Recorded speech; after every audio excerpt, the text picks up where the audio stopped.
Bună seara, dragii mei! Sunt Ela, Tarotela, cu o nouă prezentare, înregistrare, acum la lună plină în Scorpio, mai exact mâine, dar așa una rapidă, înainte de culcare.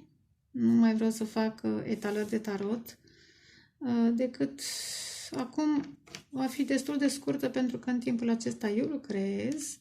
L-am dat-o să mă întrerup un pic, o să iau o carte sau două, să vedem ce apare.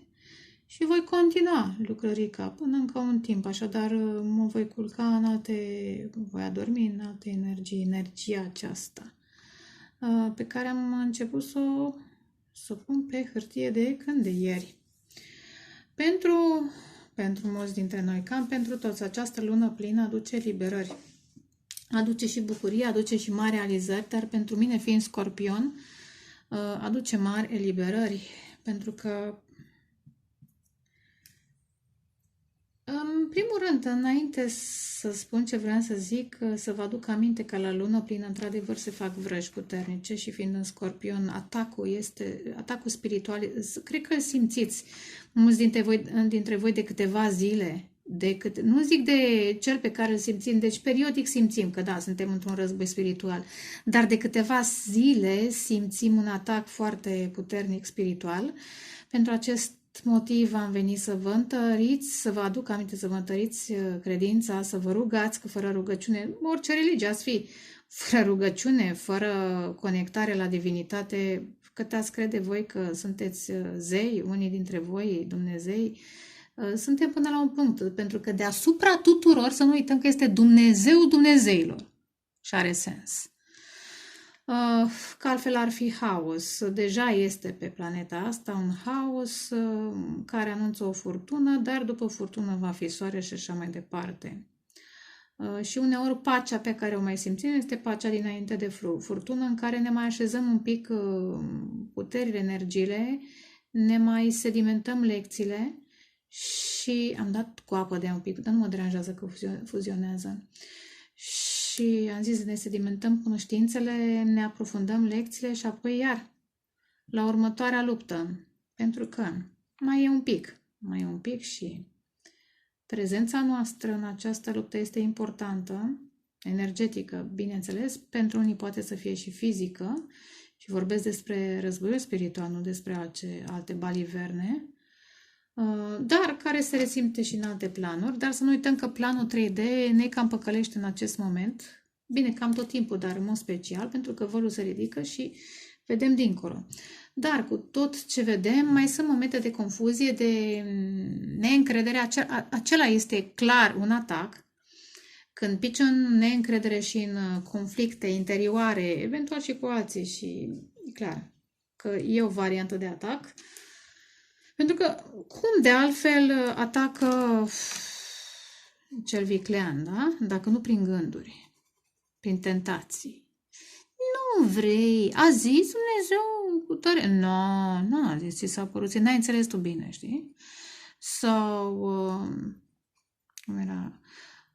Da, a zis Dumnezeu că dacă ți-e foame poți să transformi orice pâine, orice piatră, apropo că aici e un munte, orice piatră în pâine dacă ți-e foame.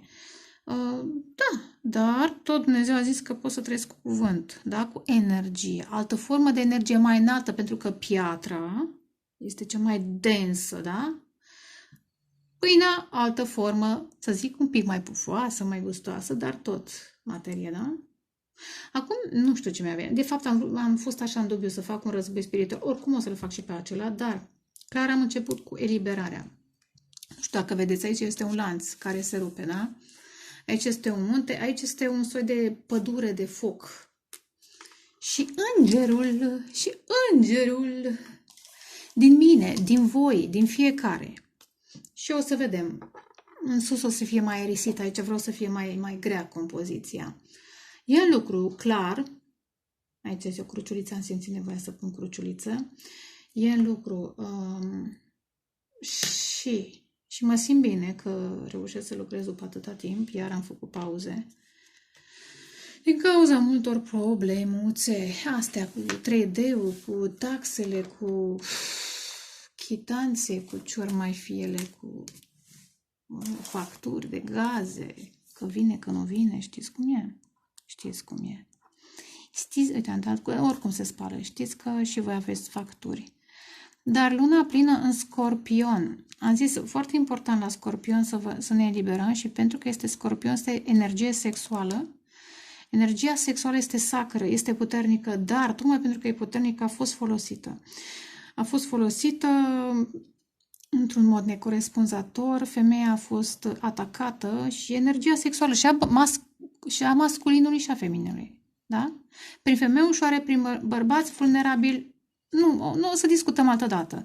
Unii știți, alții bănuiți, alții nu știți și vreți sau sunteți chemați să aflați, ca să nu vă mai irosiți energia, zicând că e dragoste, dragostea este altceva, nu-i poftă, în fine. Dar toți am avut pofte, unii mai luptăm cu ele, alții, în fine.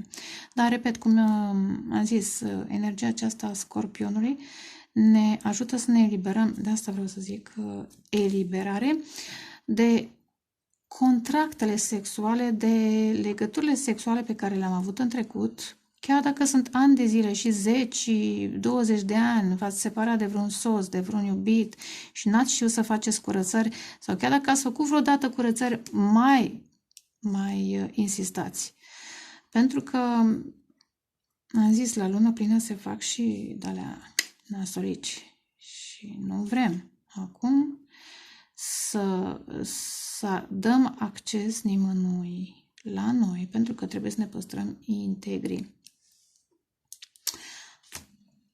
Asta ca să adăugați pe lista de eliberări, pentru că nici o lună plină cu tot ce faceți voi nu exclude, n-are cum să exclude. Puteți să ascultați videoclipurile din trecut, ce să faceți la lună plină, nu exclude o listă de eliberări. De fapt, cred că în vremurile acestea ar trebui cât mai dese, că e lună plină, că e lună nouă, ar trebui cât mai dese eliberările. Dar, știți bine, unii dintre voi, astea sunt momentele foarte, foarte speciale, foarte puternice. Aici trebuie să mai lasă să se usuce. Mai insist un pic. Dragii mei, am zis că vreau să fiu mai scurtuță. Puteți să vă eliberați de traume financiare, că Scorpionul, casa 8-a, implică și taxe, apropo de taxe, că vorbeam mai devreme, da? Frica că nu vă puteți plăti taxele, puneți acolo pe listă, sau moșteniri, că nu o să aveți bani, ba nu, puneți-vă pe listă de eliberări frica. Și apoi de intenții, când va fi la luna nouă, încrederea, știți cum e? Am încredere că o să am, bani pe care îi meriți. Pentru că îi meriți, pentru că ai muncit. Nu toți cei care au bani, zice, dacă oamenii care au milionari au muncit, mă lași? Că și eu muncesc și voi munciți de ne ies capacele. Dar intenția noastră a fost alta, a lor alta. Acum, noi fiind și ceva spiritual, mai înțelegem și alte chestii. Însă, moștenirea e pe aproape, știți voi? E pe aproape. Și până la urmă, în momentul în care ai bogăție spirituală, vine și bogăția materială. Invers, mai greu. Mai greu, trebuie să faci eforturi de eliberare, pentru că acolo unde ți-e sufletul, acolo unde pui toată energia, acolo ți-e și sufletul. Dacă toată ziua te gândești la bani, acolo ți-e sufletul la bani, nu? Era o chestiune. În fine, luna plină Scorpion, zău că nu mă sperie. Chiar vreau, dar nu o să vă povestesc, că am avut niște vise, bine, și revelații am avut. Vreau să fac acum o instalație interesantă pentru următoarea expoziție. O să uscat. Și revelații foarte faine, dar și niște vise, jale. Da, atacul spiritual e puternic. Însă ce mi-a plăcut, totuși, că nu m-am speriat. M-am trezit așa, zic, băi, nene, chiar cred că a fost un moment, stând și analizând cum m-am simțit în vis. Deci mi-aduc aminte că am și pus mâna, știți cum e testul, să vezi, băi, visez, simt, e vis lucid, este Știți voi, e doar imaginație sau e o formă de... sunt într-o altă realitate, pe bune. Da, ceva era de genul ăsta, dar nu contează. Important este că nu mi-a fost frică și asta e foarte, foarte fain. Foarte fain. Bine, sunt convinsă că toți ați avut, că nu o să mă grăbesc. Ia, hai, toți ați avut vise și visuri, dar și vise din acela în care te trezești că spui Tatăl nostru în gând, că îți faci cruce cu limba, am avut și eu de asta prin copilărie. N-am mai avut așa vise urâte de ceva timp, dar, uite că au fost, au revenit acuși. Au revenit pentru că m-am și întărit, acum am venit sub altă formă. Hei, mama lor. Dar mama lor, în curând, o să își piardă puterile. Acum, un pic. Mai dau și din coate, știți cum e? Înainte de final. Mai se bagă și în seamă că poate. Doar să nu... Știți cum e? Cum era cu țiganul la mal? Să nu ne necăm ca țiganul la mal. N-am nimic cu țiganii, dar știți cum e o vorbă? Ca și fecioarele, da? Alea care nu au suficient ulei. E păcat. De-aia trebuie să fim pe poziție. Interesant. Am vrut să folosesc structura asta neapărat și încă vreo 2 elemente pe care le folosesc de obicei în lucrări. Ca să merg cu stilul înainte până așa e un stil, trebuie să fie unitar, cromatic, tematic și câteva elemente care se repetă în toate lucrările. Sau aproximativ. Și lucrând structura asta cu un soi de cristal, l-am gândit la un moment dat, hai totuși să nu-l fac simplu pământ, să-l fac sub formă de munte, să se ridice. Și mi-am adus aminte, pentru unii e un mesaj. Și pentru mine este, dar trebuie să caut Vraiște. Eu când lucrez Vraiște asta. Al 5-lea munte de Paulo Coelho, apropo de munte. Dar muntele este un loc sacru. Este un loc în care, apropo, ne eliberăm, ne ridicăm, vedem în perspectivă și ce am cucerit și spre ce ne apropiem. Și da, muntele este un soi de piedestal, e o reușită. E o reușită. Pe munte au fost date revelații, întâlnirile divine au fost multe pe munte. Dar, acum, știți ce? N-am cum. O să vedeți lucrarea la sfârșit. Alegeți-vă și voi. Uitați, aripile numărul 1, numărul 2. Aripile, crucea, numărul 2 și numărul 3, lanțurile. Ce ziceți? Hai, și câte o carte la fiecare. Așa, că nu vedeți, da? Aici este o lanță. O să-l scot în evidență, că o să mai vin cu diferite... Repet, se vede că e în lucru, da? O să vi le arăt la final. Deci, numărul 1, aripile, numărul 2, crucea și numărul 3, lanțurile. Hai să vedem. Așa.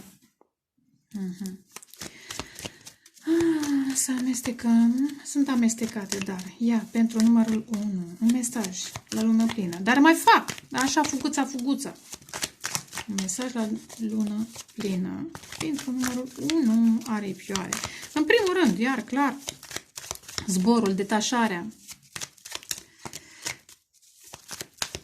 Poate vreți să călătoriți unii dintre voi departe, nu știu, departe, să luați avionul, posibil și asta, iar conexiunea cu păsările de obicei cântă, nu doar zboară.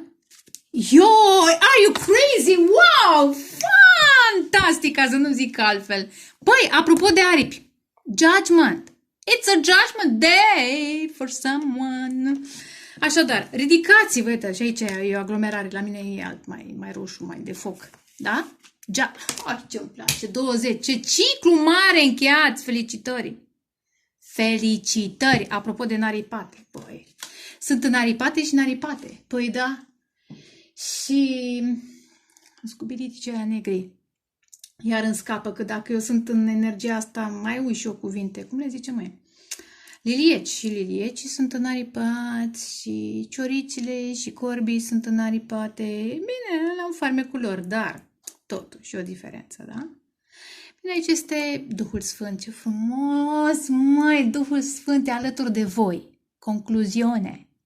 Chiar dacă ați fost în situații nasoale, dar în cercuri întunecoase, unii poate, dar cercuri, aglomerări, aglomerație, adică mase, adică lume, sorul, lume, multă lume. Da? Interesant de ce aud concert pentru cineva, aveți grijă cu concertele? Concerte, depinde de concert, dacă e de muzică simfonică e ok, dacă e de altfel de muzică, da, concerte. Dar, aglomerații. Ieșiți din aglomerație, ieșiți din mulțime, dragii mei, și gândiți-vă, judecați-vă în sensul de cântăriți-vă, introspectați-vă și puneți punct odată. Gata. Nu uitați că dacă cumva vă simțiți prea întunecoși, alte ființe celeste vă dau șansa să vă transformați, să vă schimbați viața, să renașteți. Ce frumos! Ce frumos! Deci nu vine să cred! Numărul 1. Wow! 4 de bute. Oh, lumea! Sorolume! Apropo, un mare capitol încheiați. Un mare, ia uite, 10. Întunericul, ia uite, 10 și 21. Apăsare, greutăți, situații, da? Și o nouă lume, 4 de bute. 4 este stabilitate, este casă, este și un cuplu divin, flăcările gemene, pe care îl visați, îl anticipați, pentru unii chiar din altă viață. Sunteți pe cale. Pe cale. Da, ați așteptat. Ei șarpe, anul șarpelui, lăsați pieile și pe câte mai vreți să le lăsați. Și renașteți. Haideți să vedem. Pentru numărul 2, ce am zis, cruciulița. Ce drăguț. Pentru numărul 2, un mesaj. Acuș la dar mai fac și mâine. Acum, fuguța, că nu pot doar să desenez. Că voi vă plictisiți până nu vă scot o carte. Ioi, 4, cruciulița. Îndrăgostiții, drăguți. Aveți, ce frumos la voi. Îndrăgostiții și regele de monede.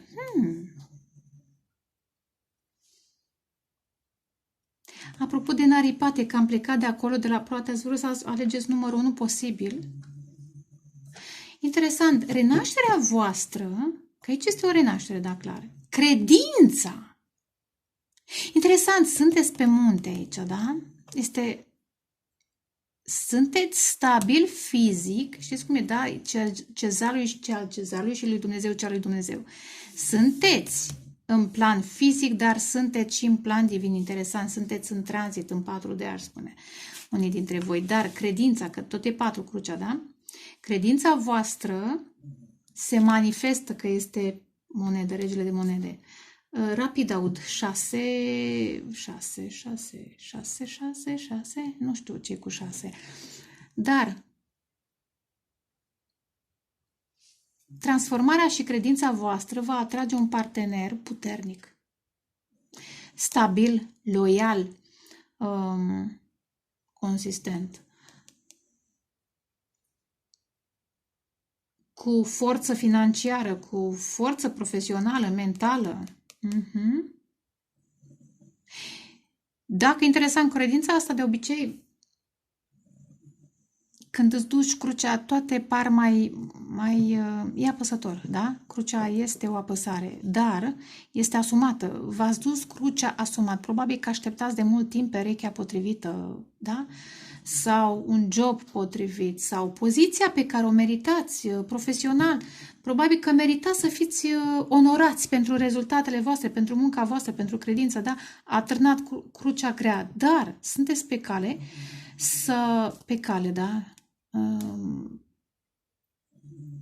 Intrați într-un parteneriat benefic care va aduce onoarea, succesul, sporul pe care îl meritați sau le meritați. Dar, vedeți voi, este un parteneriat. Ca acest parteneriat să-i transformă. 10 de cupe! Are o lumea și 10 de... de cupe. Acum a văzut 10 și 10. Ați vrut să ascultați și numărul 1, știu sigur că ați ascultat, că n-aveți cum să nu ascultați și numărul 1. Da? Am zis că a fost grea crucea. Încheiați. Gata. Ați ajuns, v-ați sacrificat, v-ați ridicat. Da? Acum renașteți. În 10 de cupe. E adevărată renaștere. Și de-aia are legătură cu numărul 1. Și renașterea asta vă duce ca un soi de premiu. Parteneriate, succes în afaceri, spor. Dar, repet, este și o altă persoană alături de voi. O persoană puternică. Și voi veți fi, dar nu singuri. Soțul, eu știu, colaboratorul potrivit sau colaboratoarea potrivită. Fain. Îmi place că a apărut. A fost frumos. Haideți să vedem. Eliberare, lanțurile numărul 3. Hai să vedem. Să sperăm că n-ați fost pe la închisoare. Poate a fost o închisoare, eu știu, energetică, spirituală. Poate cineva a fost posesiv față de voi și voi n-ați știut cum să vă eliberați pentru unii. Sunt niște chestiuni. Interesant, lanțurile astea, acum în acest moment, în timp ce amestec cărțile, le văd ca pe cercuri. Știți cum e?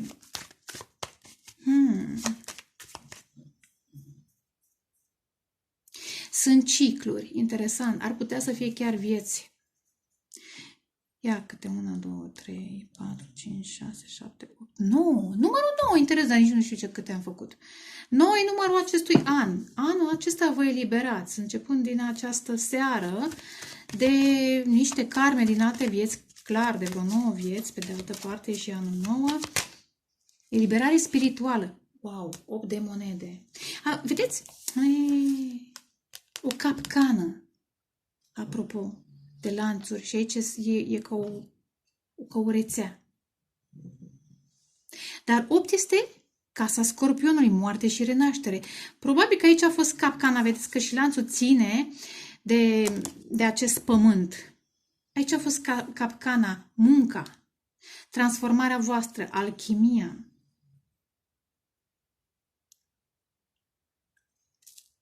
Trei de cupe, ce frumos! Dacă ați fost într-un triunghi amoros, clar că vă eliberați acest triunghi amoros. Au fost niște confuzii legate de flacăra voastră geamănă, un bărbat de foc, pe care l-ați iubit. Nu știu cât dacă v-a adus noroc, ci cât de foc care v-a adus noroc. Cred că așa a fost impresia, a fost visul.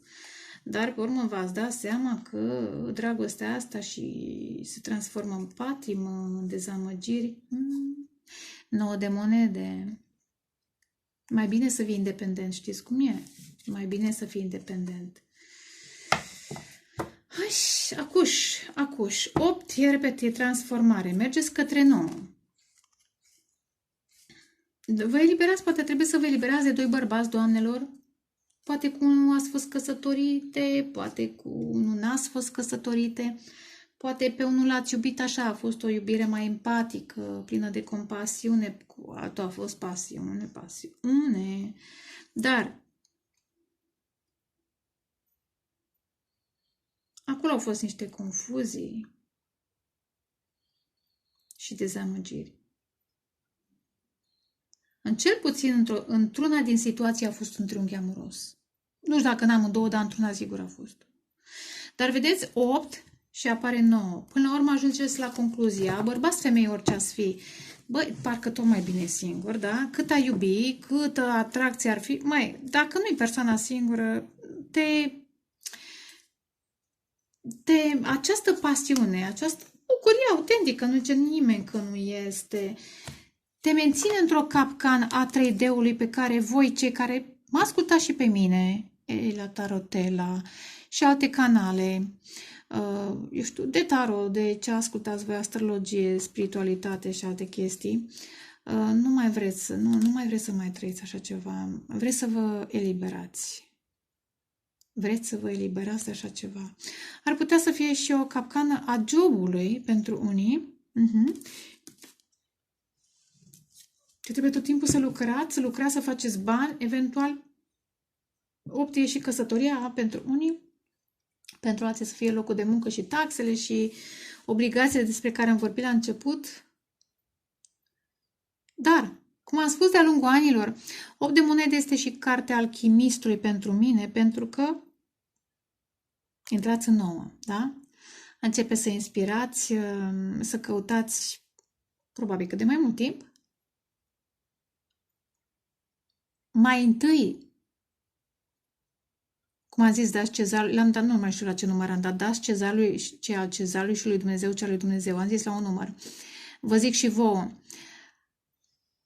Ați înțeles că trebuie să-i dați mai întâi lui Dumnezeu și apoi cezarului. Pentru că Dumnezeu vă dă și pentru cezar, dar cezar nu vă dă pentru Dumnezeu. Clar. O capcană. Cineva, interesant, fiți atenți ce simt. Cineva a încercat să vă, afară de ce am zis eu cu bărbații pentru unele doamne, da? Clar. Și dacă îi flacără geamănă și nu se poate elibera, vă descurcați foarte bine singure, credeți-mă. Zic că ar fi bine să mă credeți, nu vă forțez. Dar dacă aveți o flacără geamănă care încă e prins acolo la mijloc, nu știu cât noroc v-a adus. Cred că m-a adus mai degrabă ceva confuzie și răni și dezamăgire. Eliberați-vă. Pentru că eliberarea voastră îi va ajuta și pe ei. Dacă ei nu vor să se elibereze, cu atât mai bine. Bine că v-ați eliberat voi. E o capcană. Cineva poate chiar la locul de muncă, poate cineva v-a împrumutat, interesant, v-a împrumutat bani și a zis că vă dă, eu știu, nu trebuie să dați. Știți cum sunt capcane? Sau împrumuturi la bancă, chestii, contracte. Vă eliberați de așa ceva. Mare grijă. Da, poate că ați vrut să ajutați pe cineva financiar și ați intrat în capcană, tot v-a mai cerut sau au zis că vă dau bani, știți cum e, peste o lună, peste două, peste trei și nu i-ați mai văzut never, ever, 6, nu e 6, e 8 de monede, dăm o clarificare, dezamăgire, 10. Octombrie și august aud pentru unii să vă spună ceva, dar dezamăgire. Faptul că e 10, e bine că încheiați, repet, încheiați. Da, confuzii. Legătură cu banii. Poate ați văzut că mama și copilul, poate mama și copilul. Aici cineva v-a ținut acolo. Ori într-un triunghi, cum am zis mai devreme, amoros, ori apare și împăratul, într-un sistem, într-un job, ori pentru alții, dacă sunteți mamă și aveți copii, iar mama și copii. Mama face multe compromisuri pentru copii, știu.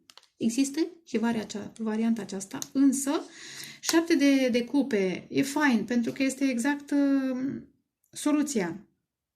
Proiectați-vă acolo sus, la Dumnezeu, în zona aia de vise, nu sunt iluzii, nu, sunt 5, 6, 7 de și acolo vedeți-vă cu bani și apoi vor veni. Interesant, e o cupă răsturnată. Veți primi revelații, cum să faceți banii ăștia și așa aud. Cum să faceți banii? N-ați văzut, vedeți? Foarte interesant, dragii mei. Și ați ales un număr greu. Dar sunt convinsă că le-ați ascultat și pe celelalte. Dar vedeți, nu ați văzut. Cineva v-a orbit. Cum? Cu ce? Cu spada, cu vorba, cu vorbele. Da, te rog frumos că uite o situație sau așa, hai că te ajut eu sau, băi, marcaj, deși avem geme în balanță vărsător, Taur în mod special, Taur, Fecioară, Capricorn, poate să fie oricine, că am văzut și semne de apă și de foc, însă, ia încă o soluție, Eremitul și 10 de cupe. Însingurarea asta